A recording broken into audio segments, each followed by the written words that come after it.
Quem que não gosta de dinossauros? Seres enormes que dominavam o mundo há milhares de anos atrás, haviam herbívoros do tamanho de prédios, carnívoros que davam medo e que poderiam te matar de um jeito bem lento e doloroso. Michael Crichton também pensou nisso, então ele escreveu um livro sobre um parque de dinossauros que dá errado, o que já não era uma ideia muito original, já que o autor tinha dirigido o filme Westworld, que hoje a gente tem o remake da HBO, e também é um parque com uma ideia não convencional que dá errado. E o Crichton ele manda muito bem com esse tipo de história, mesmo sendo algo meio específico. O livro ele acabou virando um grande sucesso que até virou filme, uma história de aventura que tem até seus momentos tensos, mas que no final é pra te divertir. Se você for ler o livro esperando algo parecido, você vai ter uma surpresinha. Um negocinho chamado Termo de Dinossauros, uma história bem mais violenta e obscura do que a gente viu no filme, e que a gente vê o que realmente acontece quando os dinossauros escapam.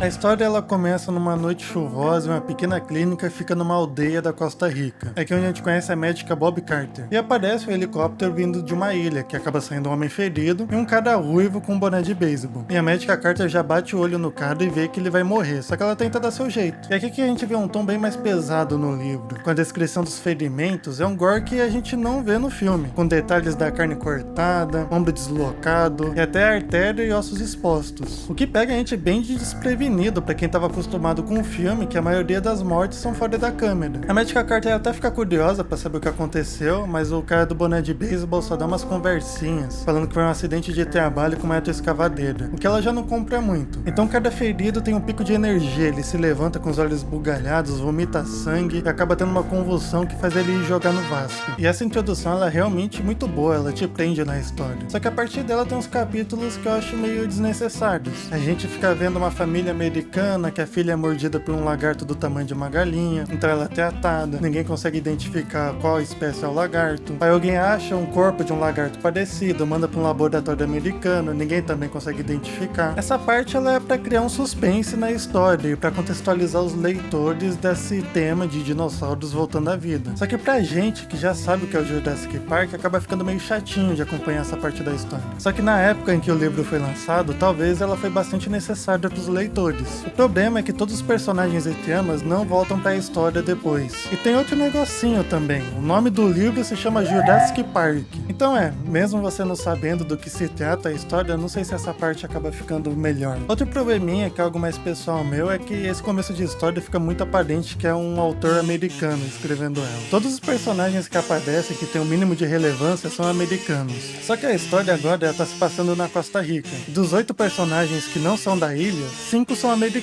Sim, eu contei. E na ilha faz sentido todo mundo ser americano. O dono da ilha é americano, ele vai chamar americano pra trabalhar lá. Só que na Costa Rica ele não tem esse controle, então fica algo meio sem sentido. Fica parecendo que a Costa Rica fica em Nova York. Agora sim a gente chega na parte da história que a maioria deve conhecer, que é aqui onde começa o filme. A gente conhece o Alan Grant e a Ellie que estão escavando um fóssil. E Hammond, um homem muito rico, acaba ligando pra eles, pedindo pra que eles fizessem uma consultoria pra uma ilha sua que é uma reserva biológica. E a caminho da ilha eles acabam conhecendo Genardo, um advogado com a função de inspecionar a segurança do parque. E Malcolm, o matemático especialista em teoria do caos, que é o personagem que mais vai bater a cabeça com Hammond alegando que não tem como esse parque dar certo. Chegando na ilha, eles são recepcionados por um cara ruivo com boné de beisebol, e o nome dele é Ed Regis. E já nos primeiros minutos já tem aquela cena famosa deles encontrando os dinossauros pela primeira vez. Os saurópodes, aqueles grandes com pescoço longo. E particularmente eu acho a reação dos personagens no filme mais legal. Lá tem pequenas ações que fazem a gente sentir mais a emoção dos personagens, como o Grant tirando óculos ou ele caindo no chão, e a reação dos atores eu acho ela bem comovente. Não que no livro não seja bom, é que eu esperava um pouquinho mais de emoção pra uma cena que é pra ser bastante impactante. Eles acabam dando uma volta pelo parque até que decidem fazer uma excursão em jipes elétricos. Só que no meio da excursão a energia cai, e como se não fosse suficiente tá tendo uma puta de uma tempestade. Em um carro tá o Grant e o Malcolm, e no outro tá o Regis e 2 crianças, o Tim e Lex, que são mais novas do que no filme, principalmente a Alex. Enquanto eles esperam a energia voltar, o Tim acaba vendo um Tiranossauro Rex encarando ele. E essa parte ela dá uma agonia, porque não tem cerimônia pro Rex aparecer. Simplesmente o Tim vê um vulto que ele acaba ignorando, e depois ele acaba vendo o Tiranossauro encarando com os olhos brilhando por causa da visão noturna. O que particularmente eu acho bem assustador. Imagina você tá de boa e acaba percebendo que tem um bicho ou um monstro te encarando há um tempo.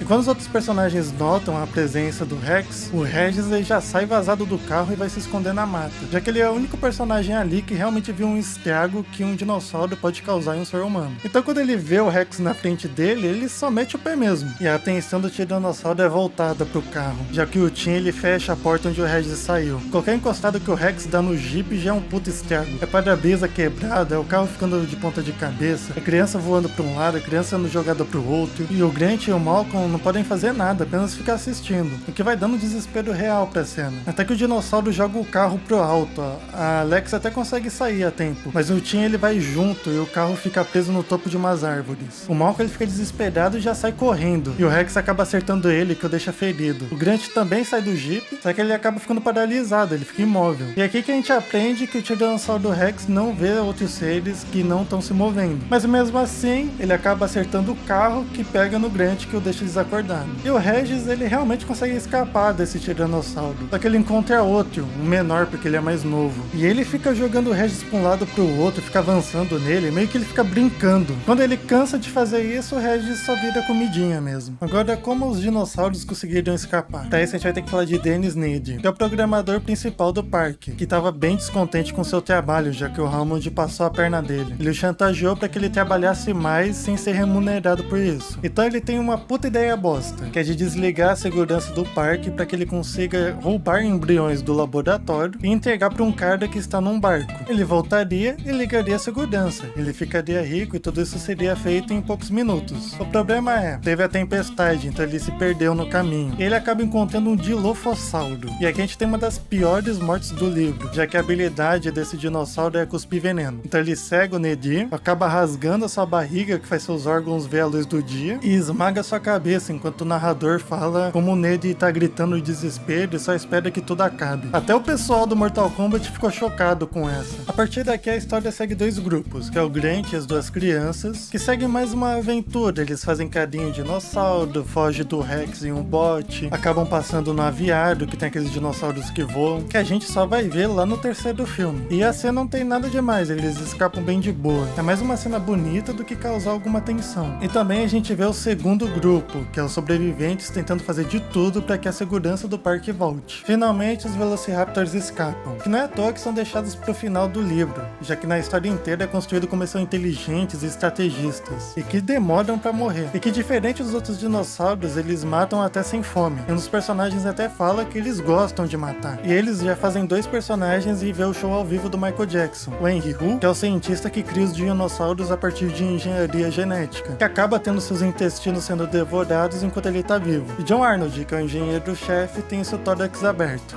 Um dos personagens mais legais, que é o Robert Muldoon, é um ex-caçador que fica contendo o parque dos dinossauros. É ele que vai ter a visão mais realista dos Raptors e dos outros animais. E ele tranquiliza um Tiranossauro Rex e mata 2 Velociraptors. E além disso, ele tem um bigodão irado, não tem como você não gostar desse personagem. Só que um dos Raptors acaba machucando a sua perna, então nessa parte ele não consegue fazer muita coisa. Então Grant finalmente chega no complexo, ele consegue ligar um gerador enquanto a Ellie chama a atenção dos Raptors. E o menino Tim chega no computador principal e liga a segurança do parque, o que acaba matando todos os Raptors. Mas mesmo assim, o Hammond consegue ter o CPF cancelado de um jeito bem ridículo. Meio que o Tim aperta um botão do computador que acaba soando um som artificial de um tiranossauro. O Hammond se assusta e corre pro mato, só que ele tropeça e acaba sendo envenenado por um grupo de compsognathus. O livro ele acaba se destacando pelo universo construído pelo Crichton. Ele estabelece bem essa corrida de empresas investindo na engenharia genética, dizendo que seria um futuro muito lucrativo, com histórias do passado de Hammond e de outras empresas, o que acaba deixando a história bem incrível na questão do quanto que o Hammond investiu nessa engenharia genética e de empresas tentando roubar o projeto dele. E falando na questão incrível, o autor ele narra várias coisas durante a história bem coerente com a realidade, como as descrições do Grant escavando fóssil, a teoria do caos que o Malcolm fica citando durante o livro todo, e até questões de computação e biologia. E quando ele aborda algo fictício, fica muito mais fácil da gente comprar a ideia, do que numa história narrada de um jeito mais padrão. padrão, principalmente quando ele explica como eles fizeram os dinossauros. Eles pegaram o DNA de um mosquito que sugou o sangue de dinossauros da época e que acabou ficando preso numa seiva de árvore. Só que o DNA ele vinha incompleto, então eles completaram o DNA dos dinossauros com DNAs de animais de hoje em dia. E essa é a versão resumida, porque ele fica citando cromossomos e enzimas, essas coisas que a gente ouve na escola, e que resulta numa explicação que realmente te convence. No final, os personagens acabam encontrando um ninho de Velociraptors, que é algo que o Grant vem supondo durante o livro todo,